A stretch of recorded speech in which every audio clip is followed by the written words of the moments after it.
Hello, hello. This is Carla Marie. For those of you that do not know me, I am a wife of almost 30 years. I am a mother of six, a grandma of two, and most importantly, I am a motivator and I guess you can say inspirational addict for moms across the world. I love moms. I think moms are amazing, and it is my joy and my passion to inspire them to be the best that they can be. And I am here today to share with you my newest project, and that is my book, Dear Lord, What's Next? And this book is for moms that are either in the midst of an empty nest or approaching that in the next couple years.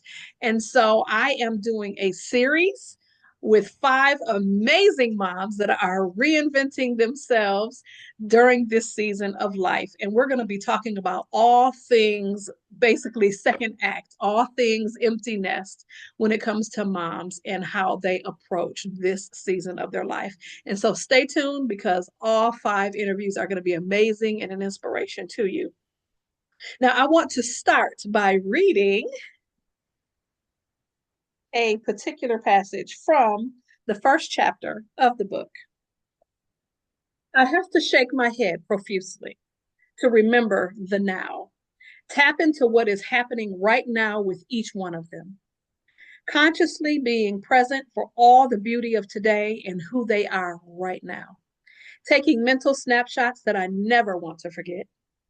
Their laughs, their hair, their dreams, concerns, and the stage of life that they are in screams to me. Pay attention. Don't miss this. Why? Because you're going to miss this. And I want to talk a little bit about the stage of life that I am in right now. If you have followed me, you might be familiar that I am a mom of six, and I have right now, the time flew by. Seems like just yesterday I had six kids under the age of 9.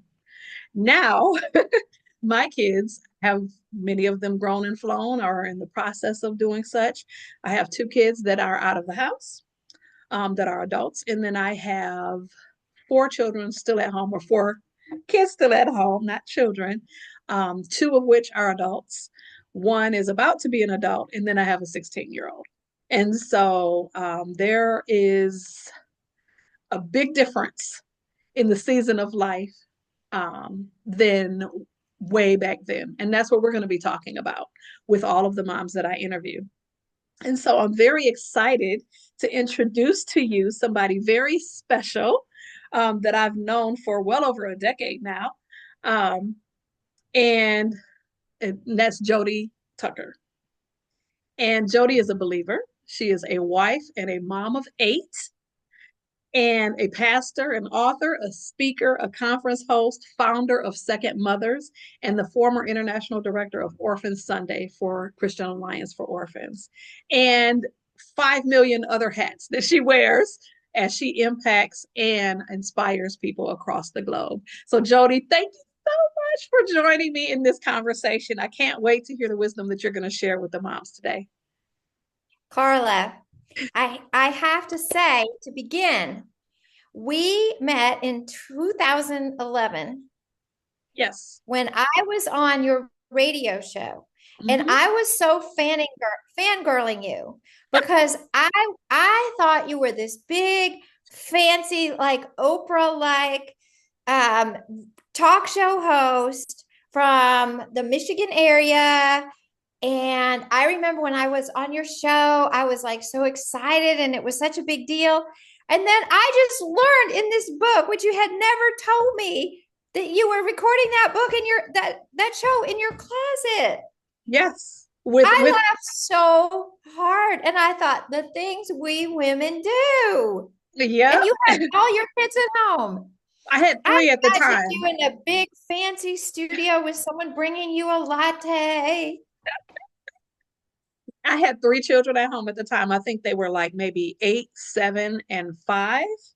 And so I would bring them in my room, lock my door, so that they would be safe, and snacks, and put on something on the TV. Then I would go in my bathroom and lock the door. And actually it was a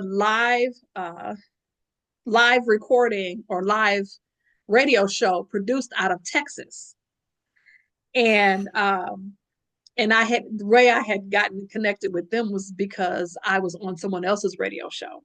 And the producer called me and said, "Hey, have you ever thought about?" Yes, because you're so good at it. Well, And thank then you. when that interview ended, I remember what happened. I say they, your big production company, you press the button and you stop the recording, but then we just kept talking. Yes. We just clicked even that day. And so I'm just even more proud of you learning that that's what you were doing because I've seen you do so many extraordinary things since Well, then. And I thank had you. no idea, what you were adjusting to be able to do that. That's why you're Yeah. so inspirational.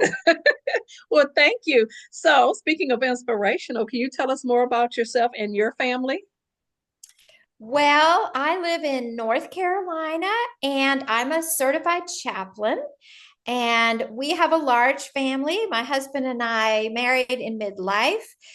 So I have children through marriage, through domestic adoption. I have one biological child, and I have four children from Uganda.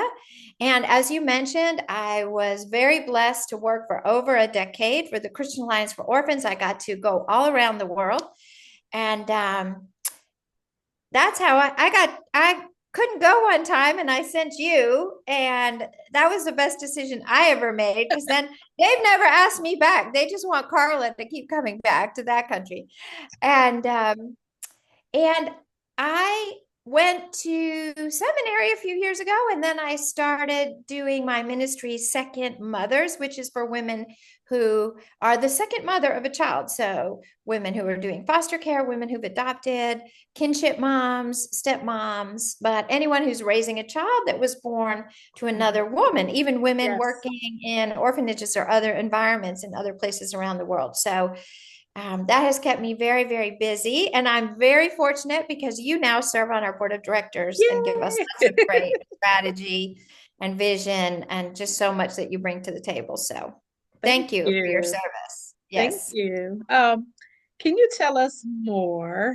Um, just tell me more about your mom journey, I guess I could say, as far as the transition between, having a house full of kids and then kids, slowly leaving the nest, and what that looks like for you.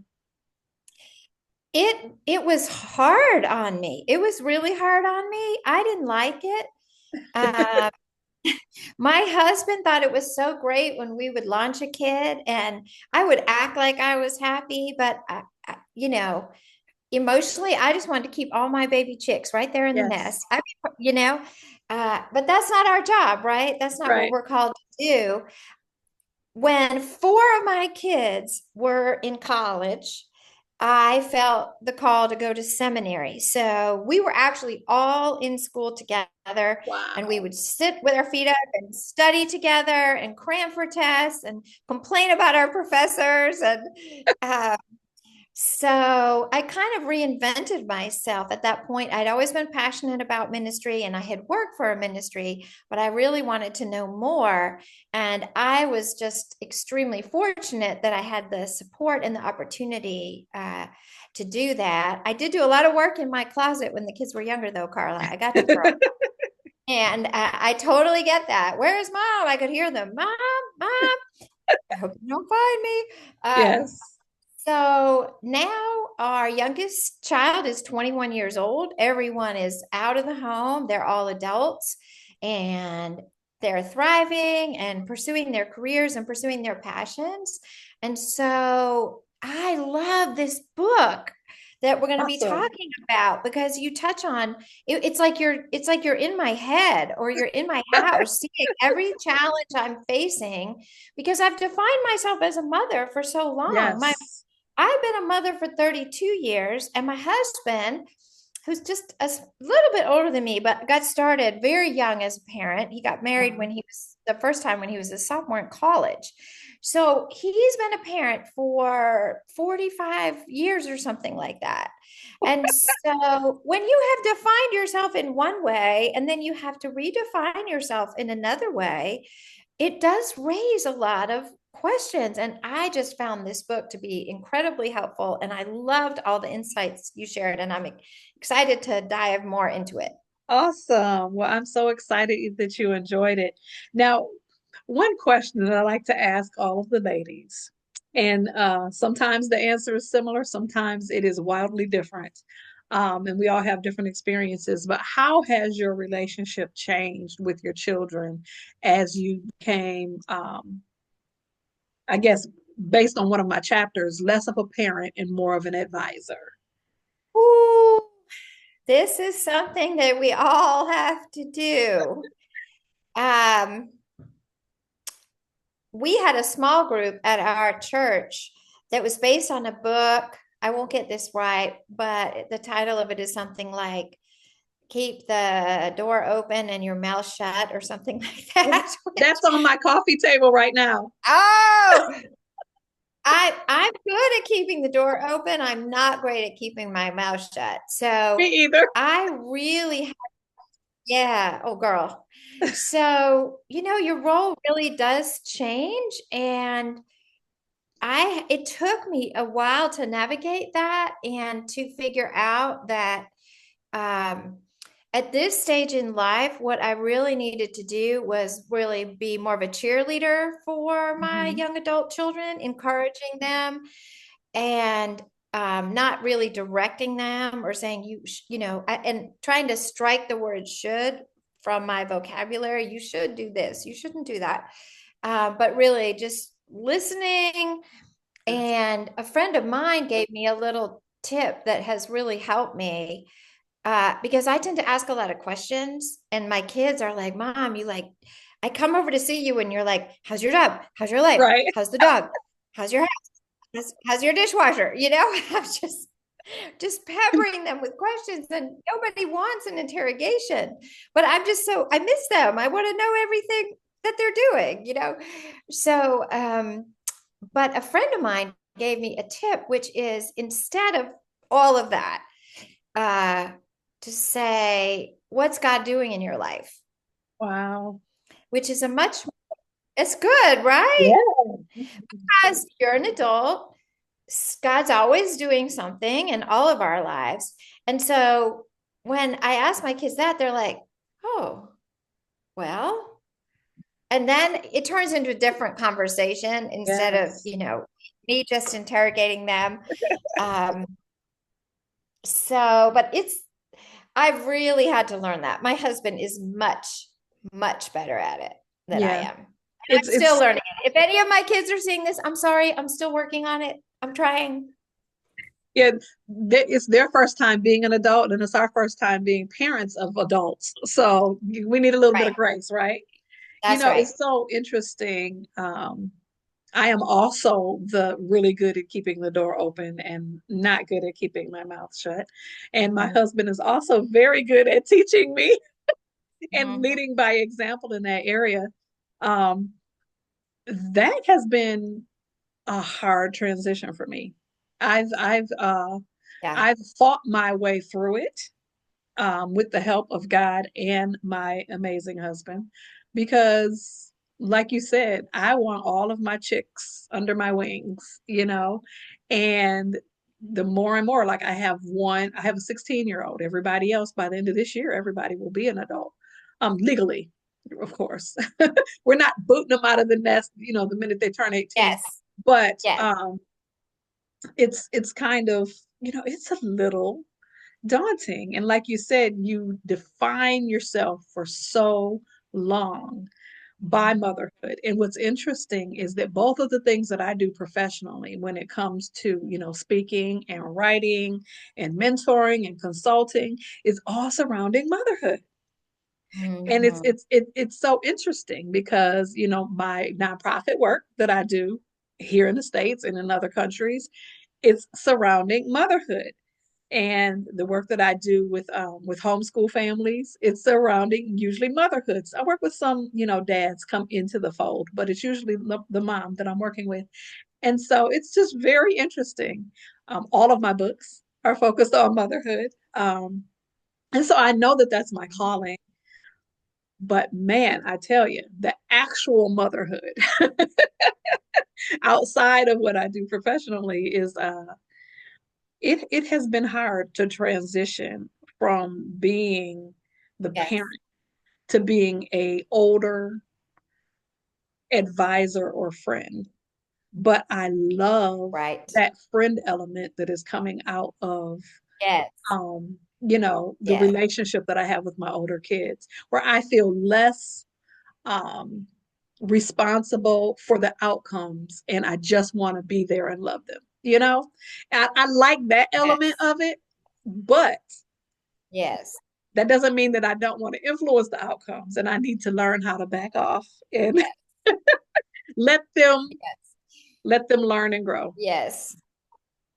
It's Well, it's you were very transparent in the book, Carla, and I want to commend you for how thank you. transparent you were. And for any potential readers, you need to get this book because she holds nothing back, and she's very transparent about some of the challenges that her kids face in early adulthood, which many of us have walked through these things. You will Yeah. you will find yourself in those pages. And it can be hard when you see your child making a choice that is not a choice you would make or doesn't Yes. align with your values or your faith. And um, it can be difficult to not feel like you have somehow not done enough. Right. And that it's your job to tell them, no, you shouldn't do that. But here's the thing that I come back to over and over again. When I look back at who I was in my 20s, um, I had to make those mistakes to learn them. And if one of my parents had told me, and probably did, that that was not the right way to go, I would not have listened. I would not. And I True. was a good daughter. But we learn best, when a toddler is small, you tell them the stove is hot, and sometimes they touch it anyway, and then they know the stove is hot, and you can protect them, and they're in your home, and you can control their choices. But once they leave your home, you can't control their choices, and having to just keep loving them as they walk through things that are hard, and also to not say I told you so, or you Yes. you Yes. know, there's a really beautiful story related to Billy Graham. When he died, I watched his funeral, and you hear a lot about some of his kids that are very prominent, but he has a daughter that you don't hear much about. And she spoke at his funeral, and she spoke about some of the mistakes she made in her life. And then she had to basically come back home after making these mistakes. And she spoke about how her dad just walked out on the porch and opened his arms, and there was never any shaming or Yes. condemnation. And I don't really remember much about Billy Graham's funeral. I was listening to it while I was working, but I remember that story because I want to be like that. And in order Yes. to be like that, I have to release my child to God and let them find their way in the world. And they will come to me. They will come to me for advice if I'm a safe place to land. What Right. I have to do is be a safe place to land, because my kids are all doing far more than I ever did at their age. I mean, I'm so proud of them. So, I just have to give them that space and realize that they're on their own journey. Hmm. It's So, true. It's very true. And you hit the nail on the head when it comes to being a safe place. You won't know what's going on in your kids' lives if they feel like they're going to be, criticized and put down and I told you so and all those things. And it is hard to zip your lips and because you want to do that. Our flesh wants to do that, but if we have the heart of God. then he will lead us and guide us in what we say, what we don't say, and how we behave when things don't necessarily go as planned or perfect for our kids. And so, um, yeah, it is not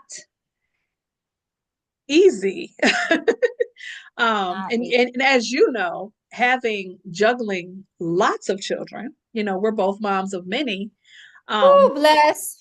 the way that you have to um, be there for your kids are different.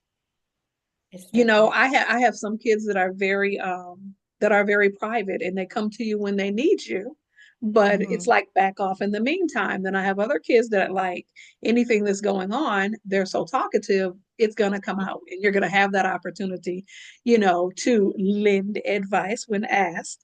um Do you have you know any so, late night texters? I've got a couple of late night texters. And Jerry, that's my husband. He will get so annoyed because we'll be falling asleep. And then all of a sudden my phone will go bing, bing, bing. And yes. he'll say, which one is that? And you know I'm like, that's when they finally unwind and then they want to like tell me something or ask me something. And he's like, can't these people talk to you before 9 p.m.? We go to bed early, we're tired, and so I still have several at home, all they're mostly are they adults, knocking but on the door or they well, text you from within the house? oh Oh, yeah, the oh within the yeah, house texting, that sends me. calling from within the house, the Oh, next room. Mom, you got a second? Or yeah, because and you have feet, so you can walk over here. yeah, and I have my grandson in my care, and so when he's sleeping, they usually call or text to see if I'm available because they don't want to Uh, wake him up. And uh, so it's interesting, but not long ago, my I was downstairs waiting for my daughter to get home from work, my youngest daughter who works really crazy hours, and she got home, and I happened to be downstairs, so that I don't sleep well when they live here and they're not home, but I sleep I better when I completely know everybody's at understand. home. And so when Yep. she got home, she was the last one, and I think we talked until 4:30, 5 o'clock in the morning. My goodness. And I was like, my husband's like, what is there to say that long? Because it was like Girl, maybe you've two. got more energy than me. It was like 2:30. She gets home between 2:30 and 3 a.m. because she Oh works my a very late gosh. shift. And so we Wow. talked we talked well into the morning, and but those opportunities only come like Right. maybe twice, 2 or 3 times a month. And A to really month. Wow. connect, because That's wonderful. she's always gone. Yes. You know what I mean? Yes. And so well, I'd say more What a like good mom maybe you maybe two are. times a month, but What a the good other mom ones usually you catch are. me during the day or in between their work hours. But Mhm. woo, I just want to be there. I want to know what's going on in their life, even as adults. And I try not to pry and, force myself on them when it comes to their choices. But I just want to be there. I want to listen and observe and see the amazing people that they're becoming. So, Mhm. um, so let's kind of switch gears here. We talked Okay. a lot about parenting, not parenting, but being more of an advisor to your adult children. Um, Once they have flown the nest, or if they're still living with you, but still have their own lives as adult kids, let's talk about you. Let's talk Mhm. about you. In chapter 7 of my book, I talk about moms not being the same person that they were, and that Mhm. every season unfolds and creates and molds us into a different person. And all those people are amazing people. All of our experiences, whatever we are experiencing, turns us into someone different. And that can be beautiful. So when reading that chapter or thinking about yourself throughout your life and how you have changed and morphed into a different person, how would you look back on yourself as a new mom versus a mom in this season? What would Wow. be the major differences of who Jodi was then and who Jodi is now? You don't have enough time on the internet for me to answer that. Um, but I would say for, for this season, it is true that you really have to kind of reinvent yourself if you've defined yourself around being a mother, even though you have a career. I have always worked outside the home, but motherhood was always my primary thing that I got up every day. That was the first priority. That was the thing Right. that consumed most of my thoughts. Now here I am, I'm in my 60s, and um, I'm healthy and I'm busy, and it feels so full right now. There's still so much to do, and we're living longer. And, there's no 65 retirement. I mean, Right. what am I going to do for the 20 years after that? Right. God So, still has things to do. yes, yes, yes. And I have a friend who's in her 80s who is still working. She and I co-wrote a book recently, and she was amazing. And I can hardly get lunch. I was like, let's have lunch in March. And she's like, I can do March 26th. And I was like, oh my gosh, what are you know? Yeah. And, like that's a true story. I'm going to lunch with her next week. And so she told me, I said, I feel like I'm so busy. And she said the 60s is the busiest decade because Wow. if you keep working, you have become an elder. You are seen as an expert. You have earned your authority. You know your subject matter, and you have more time. I mean, if there's young moms listening to this, look, bless you. You just are trying to get to 7:30. That is Right. all you are trying to do. Yes. Get those babies out of the high chair, dunk them in the bath so they don't wake up smelling like spaghetti, and just fall into the bed. I mean, that is all you can manage to do. Right. And so please, don't look at us and think I will never be able to write books or do the things they've done. My daughter, who's in her early 30s, she has two babies under the age of 2. And she said to me the other day, I just feel like my career is over. And I said, sweetheart, I Just getting promise you, started. you're just getting started. And so there's time. So one of the things I loved so much in your book, Carla, was when you talked about like enjoying the season that you're in. Because, like you, I wish I had put them to bed more. I wish we took a dance break in the kitchen. I wish, I had let the laundry not be, folded or whatever it was. Those years, they feel so long, but they really do go by. And They then you're going really to have do. all these other decades that you can look at what you love and your passion. Look at me going to seminary in my 50s. That was crazy. I was in there with all the cute little boys with the little shiny wedding rings. And there I was, Mama Jodi. There's just a whole other world that's going to happen after Yes. children, and you will have time for that. So try to just you explain this really well, but try to just savor where you are, and Absolutely. you'll have plenty of time later to figure out your purpose, which you explained so beautifully in those later chapters. Well, thank you. It's so funny because I remember being that mom of 6 kids under 9 and thinking, what? you know, but I also remember, um, being single, being 20 years old, and being approached by my husband, who was 11 years my senior, for marriage. And I was like, no, I have plans. You're messing up my plans. I was supposed to travel the world before I got married and started a family because it's not going to happen after that. And what's so funny, I really believed that because my picture of motherhood was all consuming. There's no way that in the midst of motherhood, I'm going to be able to do any of this. So it's going to be basically throwing off my entire plan, 20, Mm, 30 years, And And I look at you traveling the world, girl. exactly in the midst of homeschooling six kids, in the midst of all of this, familial chaos, beautiful chaos, I was able to write and I was able to travel the world and I was able to do all these things. God knew what he called me to do. He knew where he called me to go. But it wasn't time yet. And I had to be okay with that.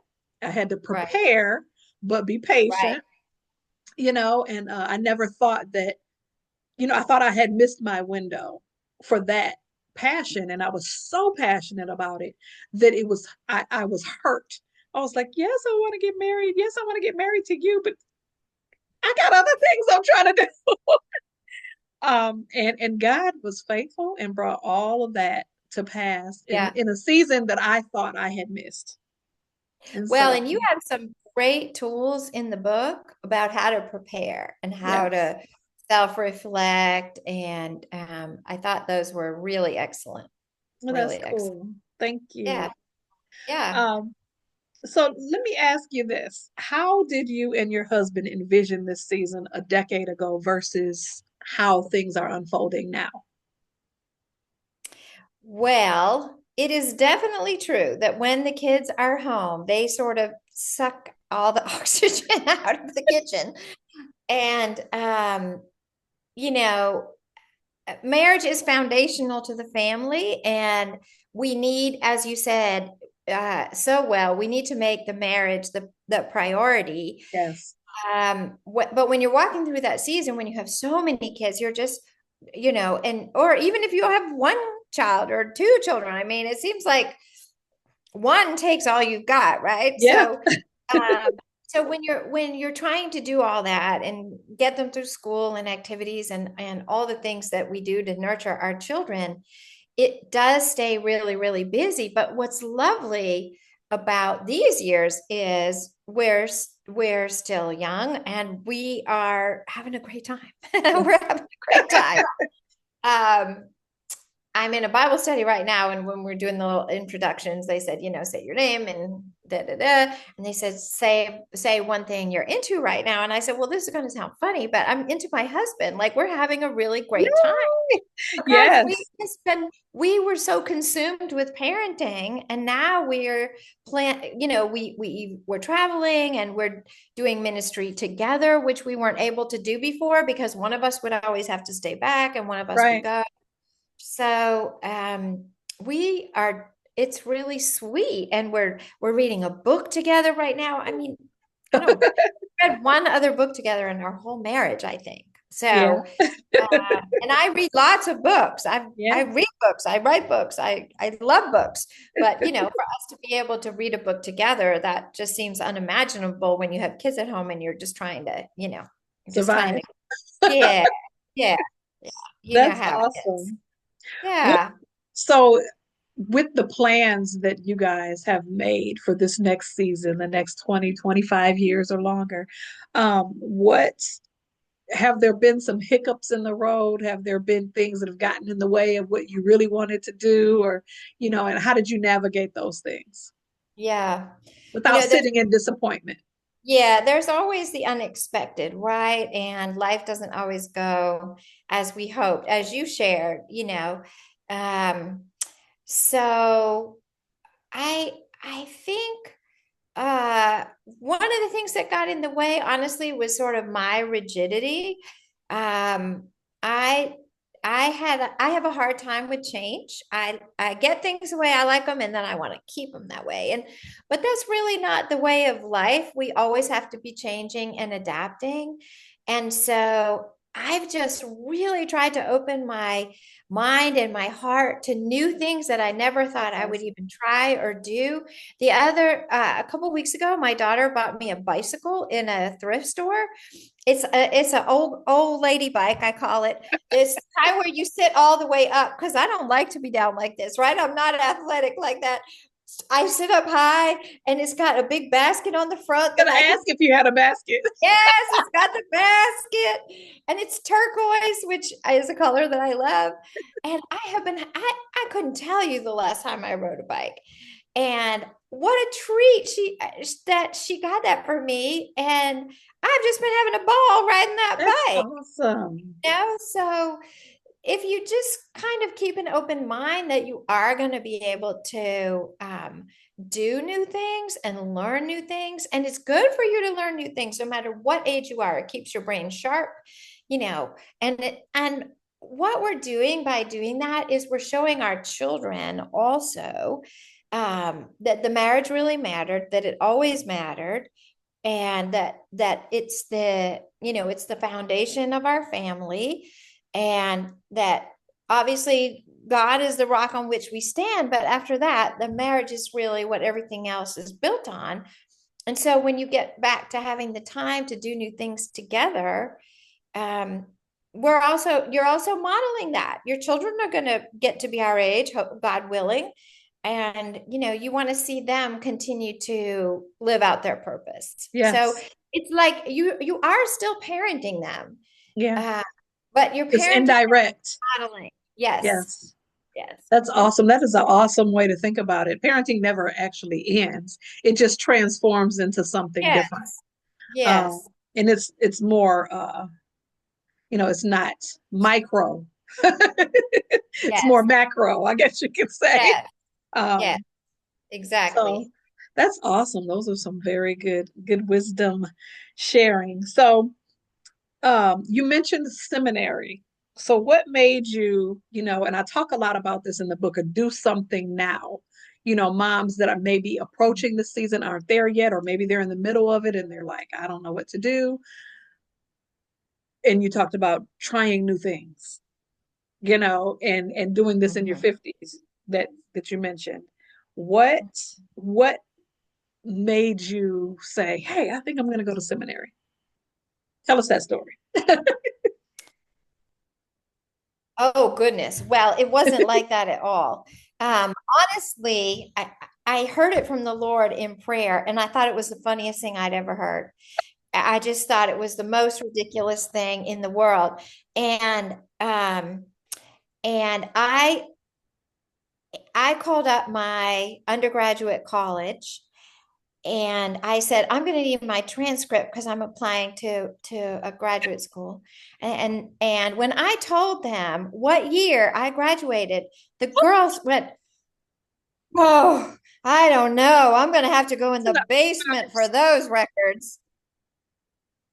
That is what she said. And Wow. I guess she tromped down in the basement and found my transcript. It was not digitized. And so really, I was just being obedient to God. I never thought it would happen. I never thought they would accept me.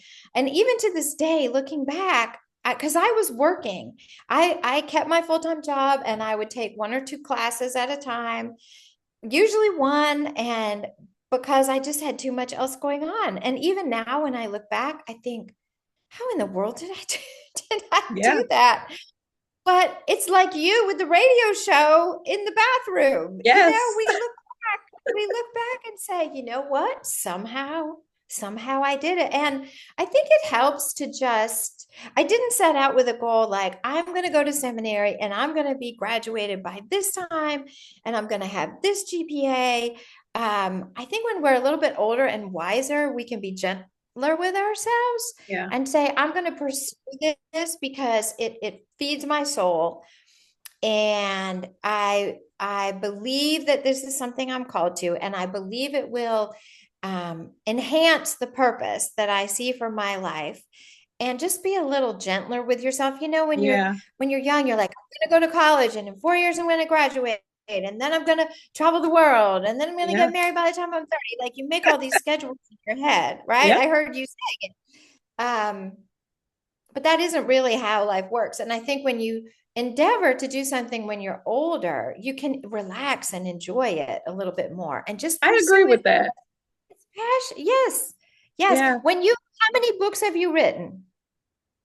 This will be the 11th, and I'm in the midst of writing 12 and 13. And then I also have, like, as of this morning, created 15 journals. Um, so It's Well, when you you know, wrote your first book, when you wrote your first book, did you sit down and say, I'm going to write 11 books and 15 journals? no, and every book led to No. the next. And that's what's so interesting. And it's a Mhm. season. I had to take advantage of the season, and I didn't do it when they were super young.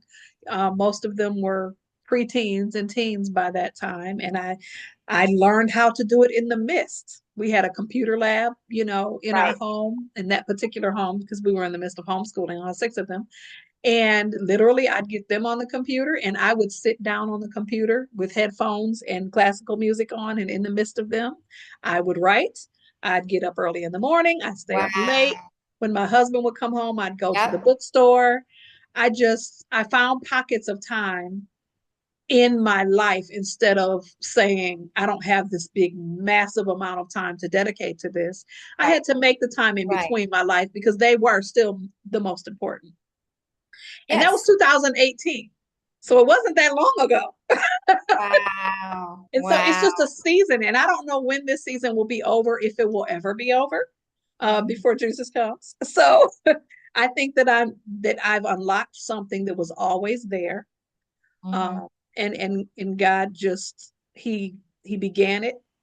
Um, I don't know if you probably read about it in the book, but the first book I wrote because I was at an impasse with my international work, and I didn't want every time I tried to get investors or people to sponsor my travels and things of that nature.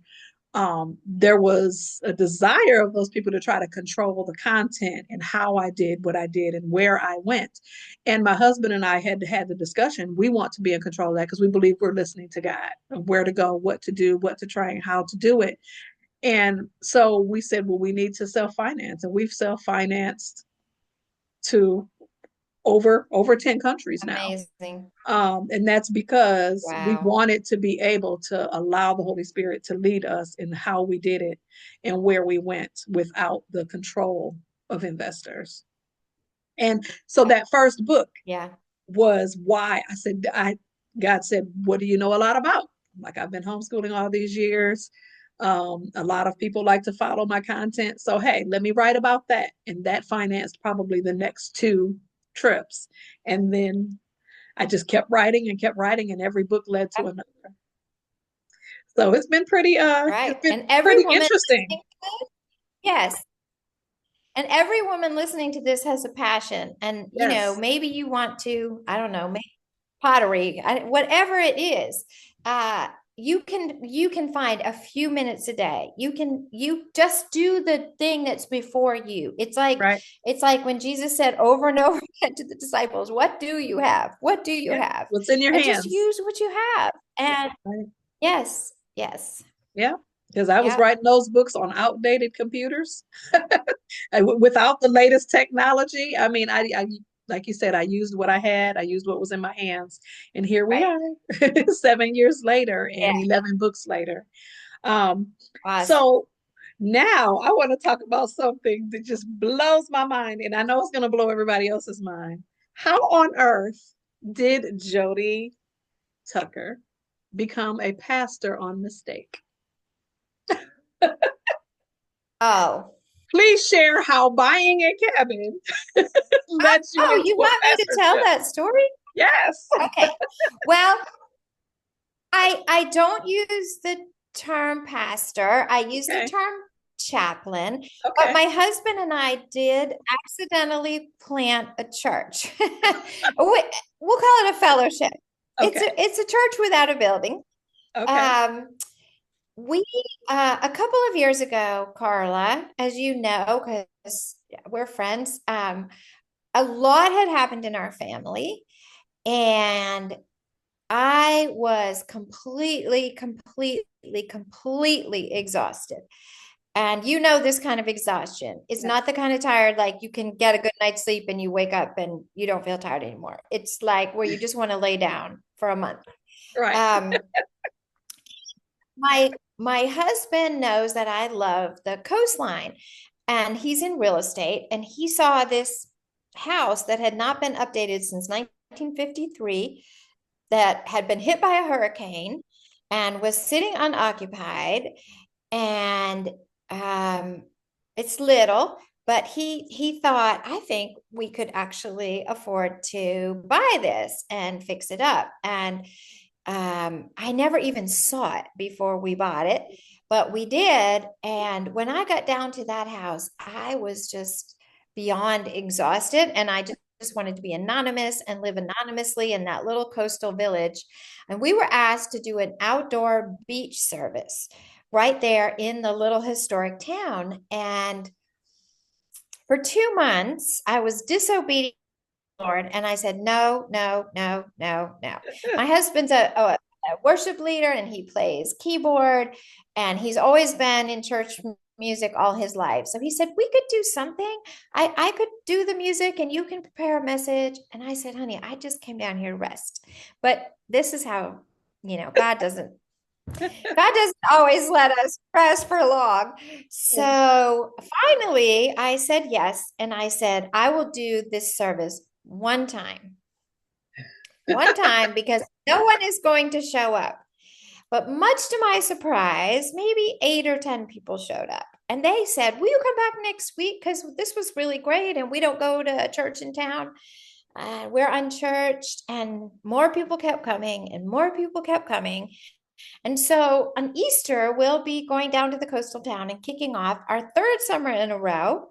Wow. And with outdoor services, it's come as you are. We are sitting out on a beach, and we have baptized almost 20 people out of Wow. that little beach service, which right there where the river meets the ocean. And it's just been a really beautiful experience that I could not have seen coming. And I can't say, take advantage of whatever opportunity God sends your way, because for 2 months I said no, no, no. And every time the man who asked us to do it would see me downtown, he would say, Jodi, Jodi, Jodi, when are you going to start the beach service? And I would say, but he was obviously hearing from God, and I was Yeah. going, "Dee, dee, dee, dee, dee, dee." As we so often do, right? Yes, It's so interesting that yeah, that's a powerful testimony, and it is also an example of, like you said, how God works. Sometimes things come out of left field, something we've never even considered or thought or um, would take place, and something so beautiful coming out of it just out of our obedience, and it being outside the box.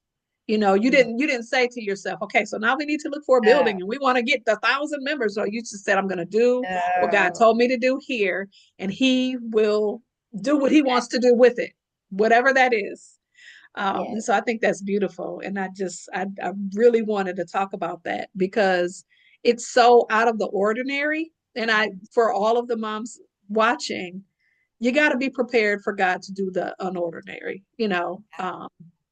things that maybe aren't on your retirement plan, or on right, the list of your bucket list, so to speak, for this next season of your right. life. But just be open, because every time he asks you to veer off your plan, there's something beautiful that will come out of it. There's Just be something obedient. beautiful. Oh, it's been such a joy, and we love the people there so much, and we have just seen incredible, incredible, beautiful testimonies. That's So, awesome. we're just still kind of like, okay, Lord, we were just down there and they said, when are you coming back? We can't wait to start back the beach services. We can't wait for Easter. They're hungry for us to come back. So we're going to That's keep going. awesome. That's Yeah. awesome. So what really quickly before we wrap up, what part of the book would you say spoke to you the most? Honestly, I love so much of it, but I, I, I copied and pasted part of it to print off for myself. There's a section in there where you talk about how we as mothers, um, feel like we always need to be doing more.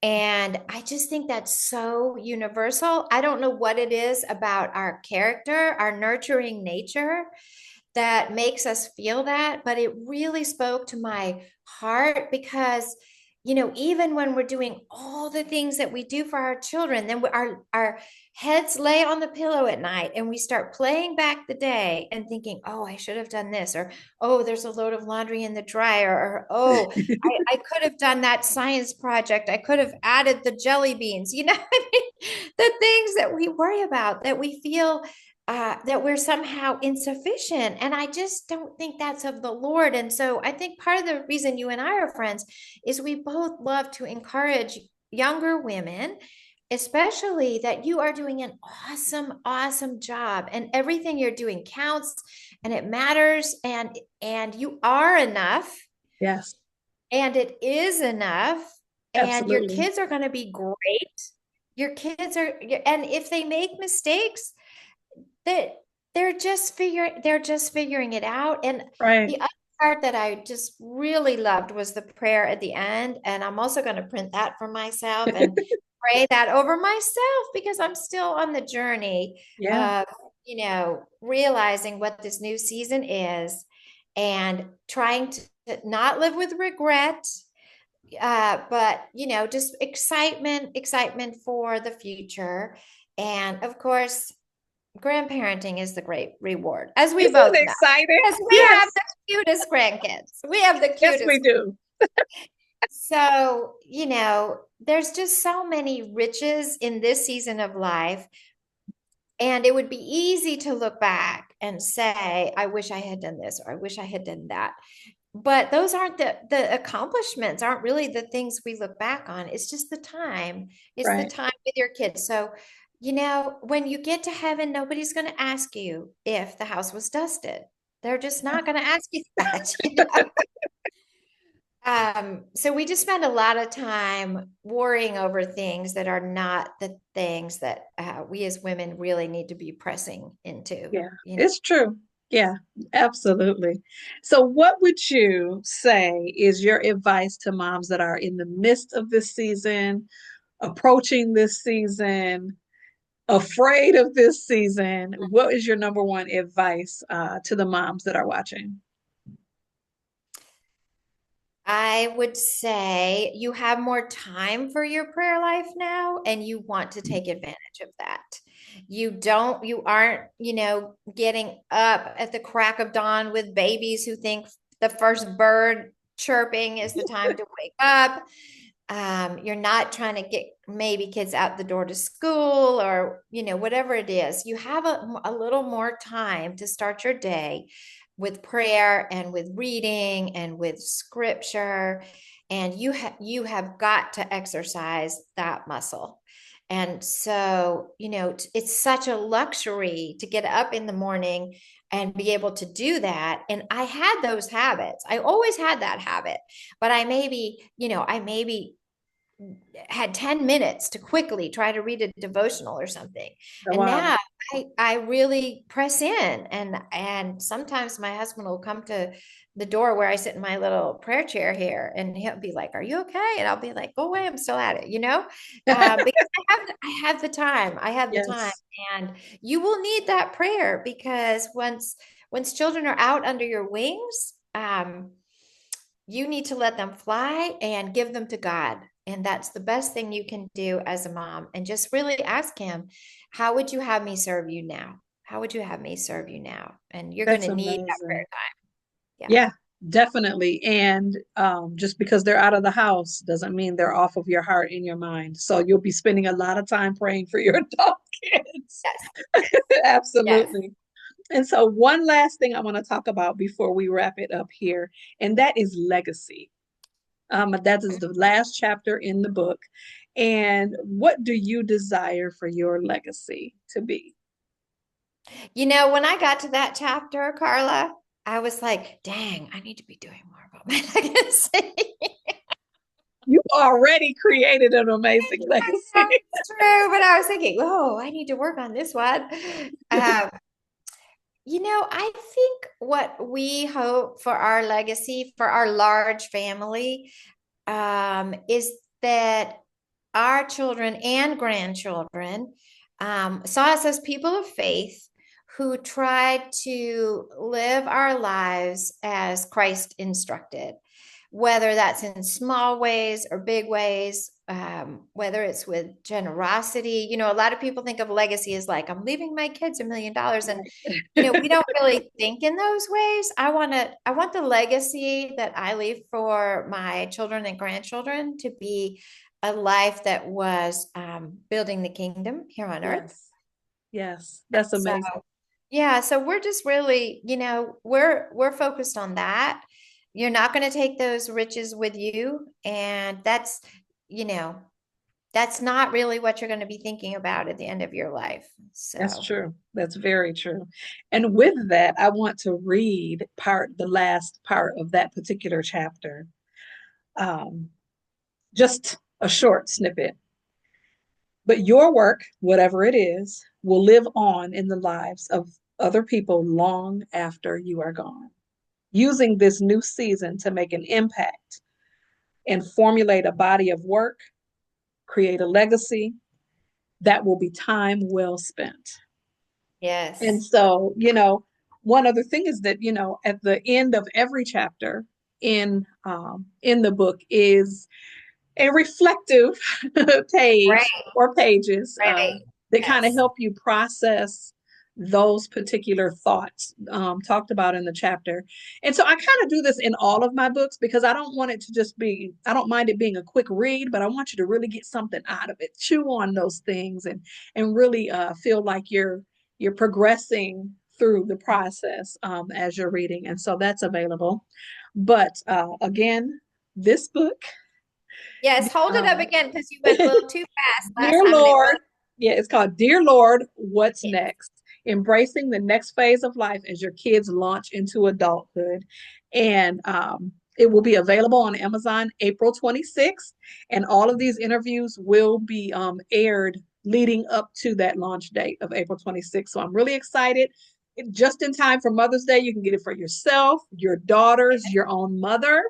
You can get it for your friends, your coworkers, any mom in any stage will benefit from it, but especially moms that are in the midst of or fast approaching this particular season of empty nesthood, or what I say, their empty nest era. Um, so thank you so much, Jodi. I really appreciate you sharing your wisdom today. I had so much fun listening to Yes. your stories and your aha moments. So I just thank you for being part of this conversation. And I would like to ask everyone to stay tuned, watch every single video. I hope you find yourself in the conversations that I've had with these amazing moms, as well as in the book. So you'll be able to get it on April 26th. And thank everyone for watching. Thank you.